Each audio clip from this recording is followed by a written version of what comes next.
Hey, what's going on? It's your boy BT, and we're here in the greatest city in the world, Dania Beach, and you're watching True School Sports.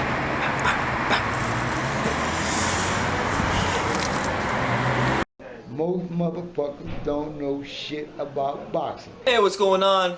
It's your boy BT, and I came here to talk some boxing with the thousands of True School Sports subscribers. Now, words to my brethren all around the world watching this video. Hope you're having a great day today wherever you're tuning in from. Do yourself a damn favor and hit that subscribe button because we on the grind and surely you will not be disappointed. Now, let's get into it because it's been roughly 2 weeks. I've done a lot of talking about the fight, but it wasn't until just this morning that I had an actual chance to re-watch the fight between Tyson Fury and Deontay Wilder. And I gotta say, man, it was a better watch the second time around even than it was the first. It really was because, you know, when you watch a fight live, there's a lot of things you can miss, you know, especially if you're rooting for a fighter, you can miss a lot of things from the other guy. And then you always wind up seeing different things when you watch the second time around. So, what this video will be right here is just my assessment, my takeaways, and what I saw round by round in the action throughout the course of Deontay Wilder versus Tyson Fury. So let's just jump straight into it, man. First of all, before we get into the actual fight, let me just say that the entrances by both fighters, Tyson Fury and Deontay Wilder, although different from each other, were two of the better entrances I've seen in boxing in a while. And you just knew, like, it's weird to say it, but you knew kind of based on the entrances and the way these guys were swaggering to the ring that some shit was about to go down. Like Tyson Fury came out, he came out to 3 songs. The first one was Jay-Z, Run This Town. Then it was Nicki Minaj, Moment for Life. And then there's some random, well, it's not random, but it's a popular song in the UK, Gala, Free From Desire. When they put that song on and Fury started going crazy and fist pumping, the whole British contingent in the crowd went batshit crazy. They went insane. And so that was great. And then Deontay Wilder came out with J-Rock, very popular song. J-Rock has a song called Win, which I'm a very big fan of. And basically, yeah, Deontay Wilder had the little mask on, had the little crown, had the mink coat on. Like you knew he was about business. So you just knew from the entrances that this had the makings to be a good fight, and you could feel the energy even through the TV screen. So I couldn't imagine what it was like to actually be there. But anyway, another interesting observation. Another interesting observation I will make was that Deontay Wilder, if I'm not mistaken, he was actually introduced first as the champion, which I found very, very interesting because, you know, usually they don't do that. But that was that. So that was all the pre-fight festivities. Here's basically, you know, round by round assessment of the fight. Okay, I have it on here on my phone. I'm reading it because I typed some notes down. So basically, in round 1, you know, Tyson Fury took time to settle in. You know, he wasn't really throwing a whole. I mean, he wasn't really like that active in the first minute of the round. Wilder was getting off first through the first minute of the first round. You know, he was touching him to the stomach, you know, kind of just stalking him. And there was a lot of, but that first minute of the first round, there was a lot of posturing, and there wasn't really a whole lot of clean and effective punching. But as the round kind of, you know, progressed, you know, Fury began to settle in. He starts scoring with his jab. He starts landing his jab here and there, and I thought he controlled the round with superior foot movement. And you know, he even knocked Wilder off balance in the last 10 seconds with some flush shots coming off the ropes. So, you know, albeit a bit of a slow first round, it was a good first round. I think Tyson Fury had established in that first round that, hey, I'm here to win, and he set a good tone in that first round. So I scored that 10-9 for Fury. Very good round from him. Going into round 2, this was a better round from Wilder. You know, in this round, I think Deontay Wilder was getting his front foot more established. You know, he wasn't like he wasn't allowing Fury to dance around him as easily, and I think he was doing a good job of putting more pressure on him, which is why I'm saying he was establishing his front foot more, and you could see him kind of just shooting these jabs to the body, shooting them up top. But even in this round, you know, I think Fury, he was able to edge the round in round 2, just being a bit more effective with that jab, dominating with the left hand, and just being able to score with it early on. Wilder was doing his own thing, you know, even when he was losing rounds, in this round in particular, you know, he still looked a threat. You know, it didn't really matter if Wilder won the round because he's not trying to win a unanimous decision. He's trying to knock him out. So they're both jockeying for different things within the fight. And while Wilder is losing rounds, maybe his defense is a little leaky, he still looks a threat, which for him is very, very important. But in this round 2, I thought Fury just he was able to nick the round by out jabbing him, out landing him, moving side to side, feinting with him, breaking his rhythm, offsetting what Wilder was trying to do as far as being the aggressor. And so through 2 rounds, I had a 2-0. I had two rounds for Fury. Going into the round 3, this is where I think Tyson Fury began to change it up a little bit. He began to change the angles of his punches and mix in hooks and combinations. He punched around Wilder's guard a couple times in this round. He showed excellent defense, in a couple instances, slipping punches on the ropes. Wilder was doing good stuff in round 3 as well. Like I said earlier, he's looking a threat at all times, but he's still giving away too much to win the round altogether. Like he might be following Fury around the ring, putting really good pressure on him. Might be jabbing to the stomach, or might even jab him up top. Cause there was a lot of times in this fight, now that I watch it again, where he would land these subtle but effective jabs to Tyson Fury's face.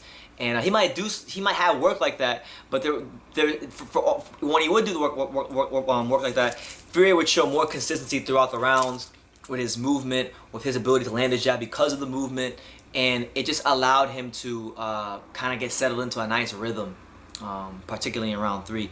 Round 3 was also interesting, and I gave it to Fury.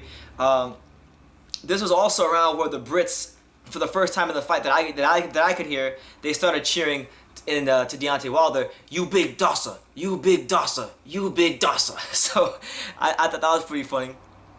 So yeah, I got 3 rounds for Fury going into the 4th. In the 4th round, Wilder is still holding his ground, but like a couple other rounds, he's being outworked, he's being outlanded by Tyson Fury. And it was in this round where, I believe Wilder began to overextend with his punches, whether they be hooks, whether they be straight rights. He was overextending with his punches. Fury kept making him miss, slipping him, making sure that defense was tight. And outlanded him again with his jab leading the way. The good thing for Wilder is he still looks a threat, but his defense and his lack of lateral movement is costing him rounds. And that's no fault of his own. That's just not who he is. This was also the round, again, I gave Fury this round too. The first 4 rounds I gave Fury. But this is also a round where, even though Wilder got outworked and got outlanded, he landed a jab upstairs right on Tyson Fury's nose, and he bloodied it. So, that's what I'm saying. Fury could win these rounds. Fury could be outboxing him, outmoving him, doing all the right things. But Wilder could have just a moment of brilliance, and it could change the whole course of the fight. And that's why I think in this 4th round where he really began to kind of change things, because he found the range, he found the home for a jab. He hurt Fury because Fury's nose is bloodied. And overall, he just showed himself to be a threat, which for him is very important because he's not trying to outbox Fury because he knows he can't outbox Fury. So while Fury's winning on the cards, Wilder's winning. Even though Fury was winning the cards, you'd have to feel confident from the Wilder side of things because he's doing what you want to do, and he's constantly presenting that threat to Tyson Fury. And even though Tyson Fury is outboxing him, what Fury wasn't able to do early on in the fight was really hurt Deontay Wilder. He's landing shots, he's scoring, but he really wasn't hurting Deontay Wilder because he didn't want to give Wilder too much, to work with. Because Wilder don't need a lot of work to work with. Because if he lands anything flush on you, that's it. That's all she wrote. So I gave her a round 4 to Fury as well. So we'll say this. So round 5 to me was one of the least eventful of the fight. Lots of feinting, lots of posturing in this round. Fury throwing lots of eye-catching shots that aren't landing. Wilder missing a lot, but landing effectively when he does. By the skin of his teeth, I gave Wilder round 5. Just because of his jab, and he had the more consistent work throughout the round. In round 5, this is actually a round that I didn't give to him when I watched the fight live. I had Fury winning. I think when I watched fight live, I had Fury winning the first 5 rounds or 6 rounds, something like that. But I gave Wilder this round just because I thought he had really established himself in this round. Defensively, he was sound in this round. And I just think he did better work in round 5 than Fury. So if that was the first round I gave to Wilder, so 4 rounds to 1 for Fury going into the 6th. Now, interestingly enough, round 5 I made an interesting observation. His corner, JD's and the fine folks over there, JD's told Wilder this after round 5 had concluded. He said, "You're winning the fight. You're getting closer and closer." And those are interesting. Those are interesting things to say to a fighter like Wilder, who many believe, and I believed. I believed that he was getting clinically outboxed when I watched the fight the first time, and I'm watching it again. I still think he was getting outboxed. But like I say, they're both gunning for different things. Fury's just gunning for, because he knows he's a superior boxer by a country mile, which he is as far as his actual, technical boxing skill. He is a superior boxer. But Wilder's gunning for the knockout. There's no other way for Wilder. He wants the knockout. So that's how his trainer is approaching it, and they're just looking to see how close is he to landing those big shots. And it was around this point in the fight, I remember watching it with my dad, even live, I said, man, Wilder's beginning to find a home for that jab. Wilder's looking like a constant threat to Fury. And, he seemed to be getting closer and closer as well. So I would agree with his sentiments, but to hear him actually say that, I didn't catch that when I watched the fight. So interesting stuff there in between round 5 from JD's and whatnot. At the midway point of the fight, at round 6, Tyson Fury turned southpaw, and he did some nice work. Wilder in this round was landing his jab and finally finding his range with jabs to the stomach and up top, more consistent. Just very consistent work from Wilder in this round. So now he's put together 2 really quality rounds back to back. I gave him this round, and he looks like he's working his way back into the fight, right? So then, in between round 6 going into round 7, they showed my main man Riddick Big Daddy Bowe on the screen. Shout out to Riddick Bowe. Love Riddick Bowe. Great heavyweight in his time. One of the greatest heavyweights of all time. He was sitting next to Devin Haney, so shout out to Riddick Bowe. I love that guy. Big shout out to him. Going into round 7, this is probably the first round of the fight where Fury began to land his 1-2. Fury would Fury in this round he found the home for just a basic boom boom boom boom a couple times in the fight, and in that round I should say, and even though Fury is landing his shots and he's landing the 1-2, Wilder's putting some good pressure to Fury in round 7, posing as a threat. But Fury's defense and clean punching is what's winning him this round. His ability to jab up top, maybe throw the body shot, the odd body shot here or there, and it's a round where he boxed really consistently, and I thought he won that one as well. Round 8, the "You Big Dosser" chants returned in this round from the Brits towards Wilder. And it was an interesting round here for sure. Fury's still making Wilder miss, and he's winning with his left hand. But Wilder's pressure and his activity, when he lets his hands go, are beginning to keep Fury a bit more at bay. You would see Wilder let his hands go, and Fury might slip them. But I noticed, the more he began to throw, the more there'd be these little moments, these little lulls for a moment where, if he decided to follow up with something, he could catch Fury. And I found that interesting.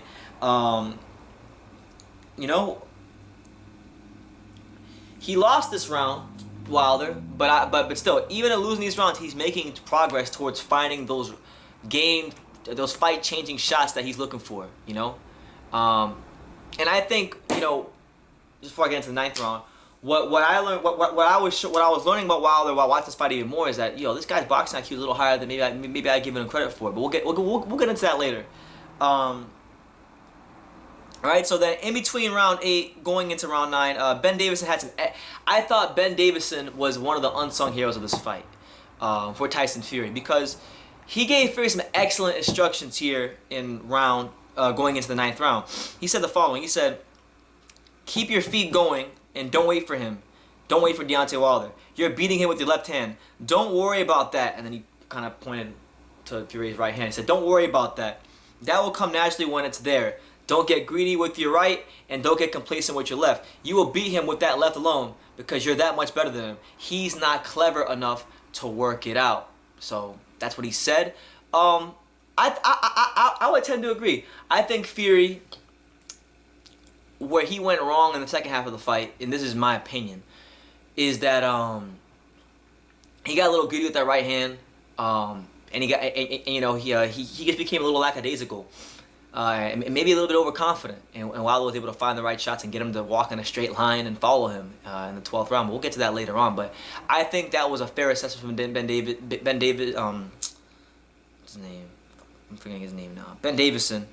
And he's letting Fury know what he needs to hear. I know there was a bit of a mix-up between him and Freddie Roach. Freddie Roach was saying that he wanted Fury to be more offensive. I think the right plan is actually to, just keep peppering him with that jab and stay true to that. And you'll go and all those other shots will come as you move and slip and all that stuff. So I thought those were good instructions. Round 9, Deontay Wilder. So for 8 rounds, Deontay Wilder has posed himself as a threat. He's won some rounds here and there. He's found his home for the jab in a couple rounds. Just made himself a threat. But in round 9 is truly where Deontay the Bronzeman Wilder had his first big breakthrough. It was in this round where early in the round, Wilder actually showed some excellent defense. He slipped a couple punches from Fury, rolled, and I was like, what the hell what's Wilder doing showing all this defense? Threw a right hand, got Fury to retreat a little bit, right? And then he backs Fury up, and then he proceeds to land an excellent 3-punch combination that put Fury down. Now it was, he didn't land it. It wasn't the most devastating knockdown of all time because Fury wasn't out. Fury was able to get back up, but it had set the precedent that, look, you can outbox me all you want, but if I have fight-changing power at any moment, and as long as I keep presenting myself as a threat to you, you're in big trouble. Your ass is grass, and that's what happened here. Fury got up from the knockdown relatively easily, landed an excellent counter left hand as a southpaw, but Wilder had now at this point in the fight, in round 9, heading into those championship rounds, he had stuck his flag in the ground and made his claim to Tyson Fury that, hey, this is a winnable fight for me, and I'm gonna be a threat for these last 3 rounds, so you better be ready.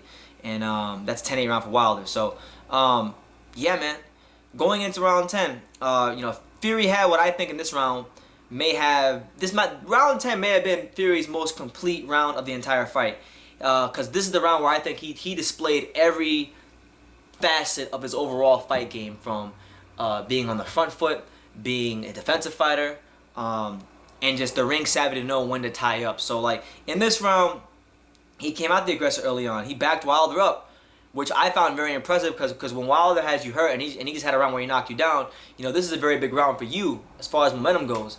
And Tyson Fury had successfully landed a couple of 1-2s up top to Wilder, backed him up, and with relative ease, I might even say. And as the round wore on, he began to kind of tie him up, lean on him in a lot of clinches, and then as the round closed, he slipped a lot of punches on the ropes, dipping and slipping, and very just overall complete round for Tyson Fury. So 10-9 round there for him. Round 11, this was a round where Wilder was missing like hell. Boring. I'm not gonna lie. Round 11 was very boring. I think both guys were kind of just saving their energy up for the last round. But it was a round where Fury scored a couple more punches, better work rate.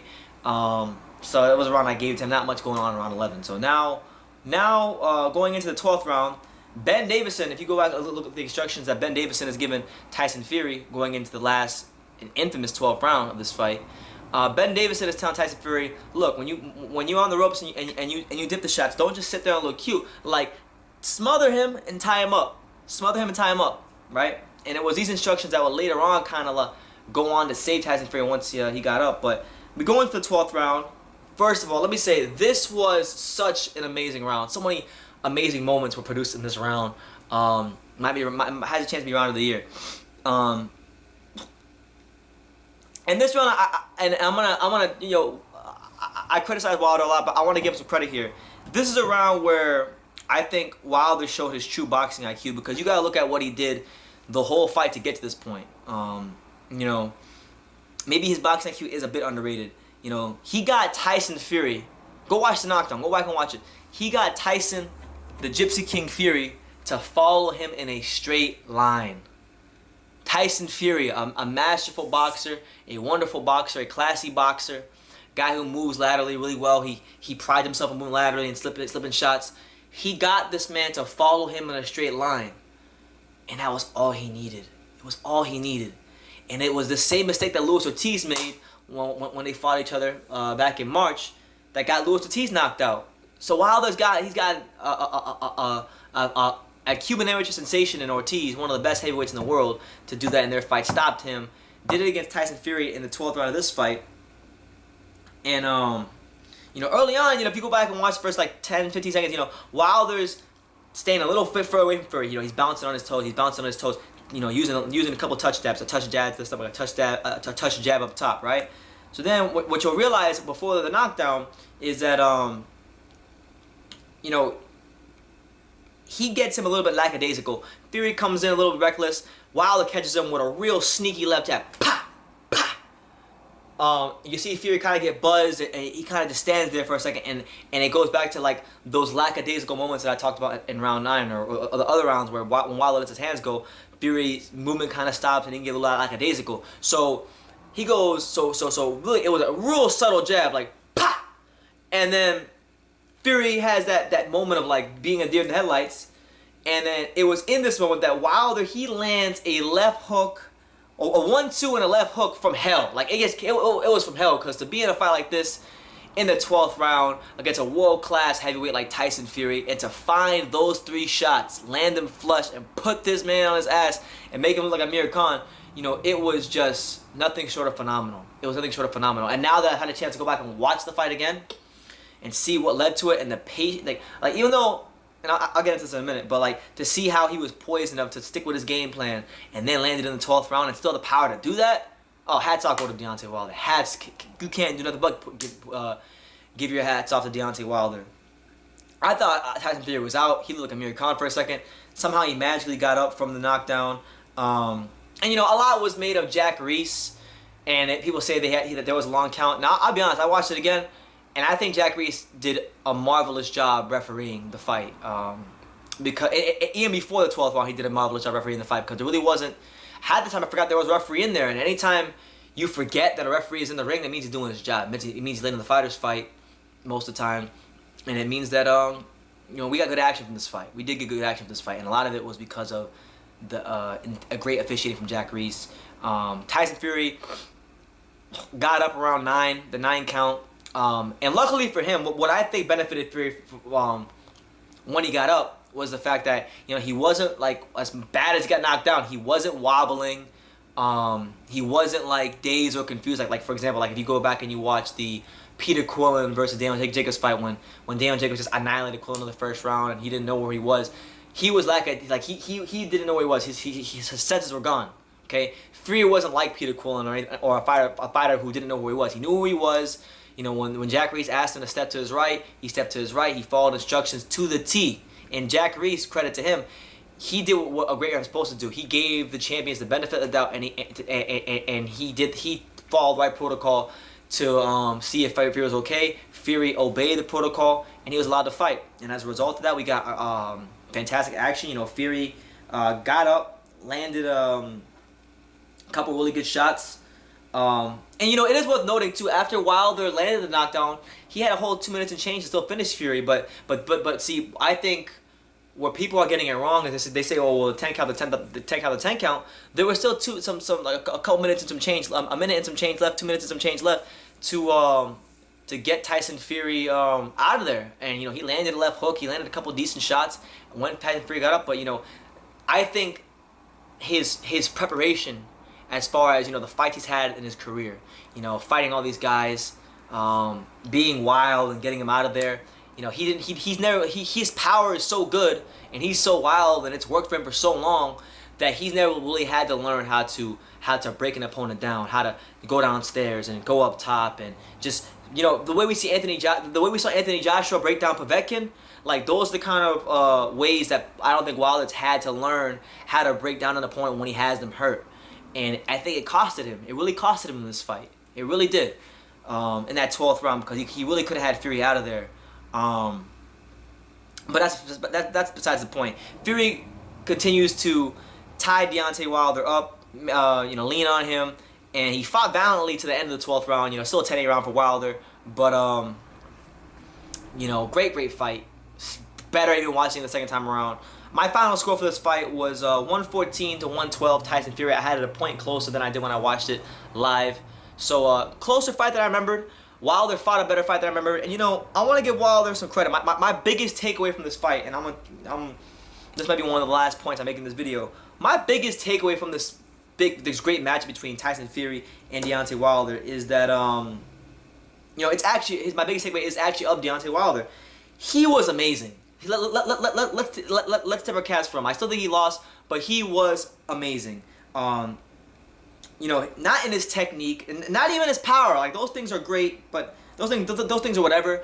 But that's not what amazed me about his performance. What amazed me about Wilder's performance was his patience in terms of sticking with his game plan, knowing that he still wanted that knockdown. He believed in his power, and he presented himself as a threat for all 12 rounds. So to have that awareness and to have that kind of patience and belief in your own game plan and your power, that was what impressed me, because that shows maturity and boxing IQ as a fighter.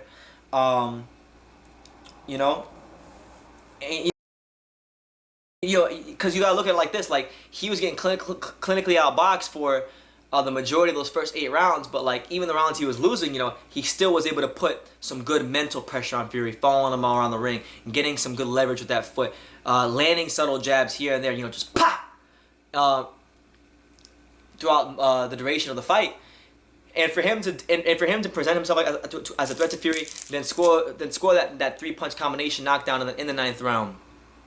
And then the 1-2 and a left hook from hell, that just showed his patience and his maturity and his, maybe, a lot of times people say he's trash and he has no skills, and I've even been guilty of that before. But when you watch this fight, you gotta tip your cap to him. You gotta say, wow, Deontay Wilder, maybe we underrated his boxing IQ. Maybe we should look at, like, look, this guy was made the Olympic team, only boxing for X amount of years. This guy was great. He was great. He didn't win the fight, but he had himself a hell of a performance. And I think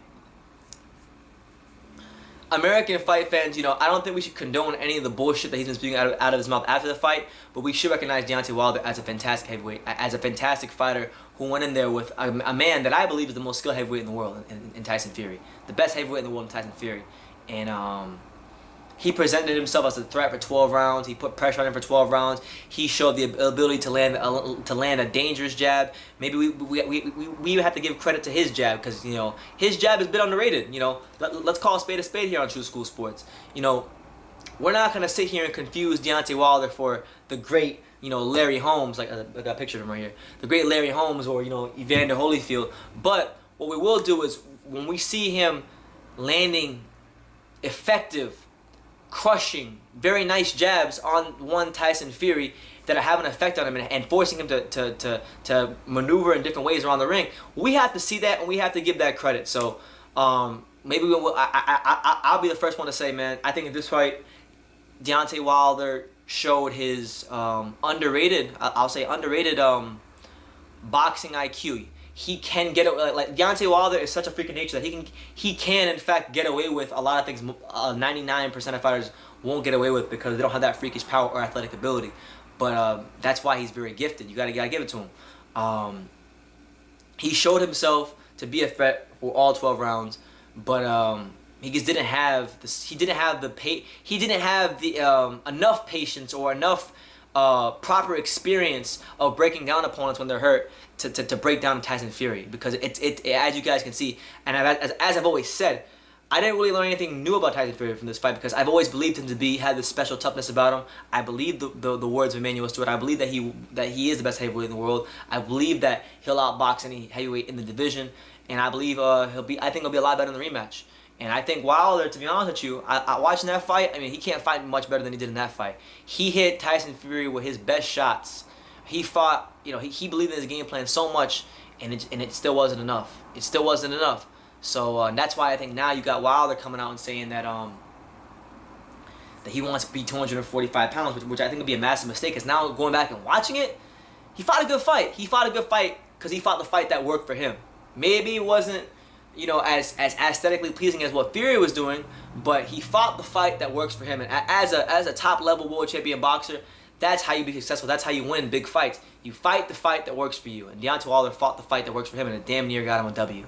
So I think he should do it again. Maybe tweak a little things here and there, and he'll be in good shape. But Tyson Fury, I think on this night we saw how special of a fighter he was. We saw how special of a man he was to get up from a knockdown like that and fight the way he did.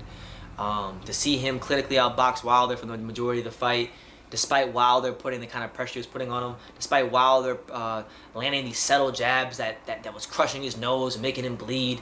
He fought a very good fighter in Wilder, And to do it with everything we know about Fury, with the health problems, with his overall life in general, it made it that much more special. And honestly, like, I like Anthony Joshua. Straight up, I like Anthony Joshua, and I hope eventually he fights one of these guys. But I really, unless Eddie Hearn and these guys come to the table and want to fight Fury, I want to see the Wilder Fury rematch more than any other fight in the heavyweight division, because Joshua, well, not Joshua, but Hearn and Joshua have really been pushing more for Wilder. I don't think they want Fury, because I think Fury is more of a stylistic, tough matchup for them. Not to say that Wilder can't spark Anthony Joshua out of there, because look what he's did to Tyson Fury. Black that boy on the canvas. But overall, it was just a great fight. My final score once again was 114-112. I think Fury was just amazing in terms of him being able to outbox Wilder. I think in a rematch, one thing we will see differently from Fury in a rematch is I think it'll be lighter. I think it'll be quicker on his feet. I think it'll be a lot more sharper, and I think we will see the right hand land more effectively from Fury. That's probably my. If I had a couple criticisms of this fight for Fury, it was that he got a bit lackadaisical and maybe did too much showboating in there, which I put him in danger for that first knockdown. That's number one. And then number two, I would definitely say I wanted to see him land the right hand a lot more, and kind of just like really make that punch more known in the fight. And I think if he's lighter, becomes lighter for the next fight, and he's quicker on his feet, he'll be able to do that a lot more. So great fight from him. For Wilder, I mean, for him, that's what I leave more impressed with. Even in defeat, I think Wilder has actually really staked his claim to me as not a good heavyweight, but a fantastic heavyweight. So that's my assessment of the fight. Let me know what you guys think in the comments down below. Brendan Taylor, True School Sports. We score Fury versus Wilder a 114-112 unanimous decision victory for Tyson Fury. I thought it was a close fight, but it was a clear win for Tyson Fury. I think the judges got it horribly wrong. Alejandro Rochin, who had I think it was the 115-11 scorecard for Wilder, he should be banned from boxing. He's been a shitty boxing judge for a very long time. He was the same judge who scored the fight for Danny Garcia against Mauricio Herrera. So that should tell you everything you need to know right there. For Alejandro Rochin. So, get him out of the boxing. Big credit goes to Jack Reese, who did an amazing job officiating this fight. Went through the proper protocols in the 12th round when Fury got knocked down. And don't get it twisted. Jack Reese he's refereed some great fights this year. Like one fight that he refereed earlier this year that was just like this. It was just like this in a lot of ways, where it was just constant action, and it was so good, and it was such clean, good action that you didn't really know there was a referee in there. It was like Juan Francisco Estrada versus Rongvisai back in February. It was just like this in the sense that there was consistent, sustained action throughout the fight. There wasn't like excessive holding, and he didn't get in the way of the fighters. And I think that's what you want if you're a fight fan. You should want a referee who breaks up holding when it happens, who lets the fighters fight it out, and then when there is knockdowns, he goes to the proper protocols to get to see if these fighters are actually okay. And if they're not, he'll make the right call. And I think he made the right call, Fury. Some people may not like that, but I think a lot of credit has to go to Jack Reese in this fight for being as great as it was. And he's an unsung hero, so big shout out to him. And overall, that's my assessment of the fight. So you guys can let me know what you think in the comments down below, what you agree with, what you don't agree with as far as Deontay Wilder versus Tyson Fury. Let me know in the comments down below. Take the time to subscribe, and like I say in every single one of these videos, you can love me or you can hate me, but I'm just a kid from Daniel. So until next time, take care, guys.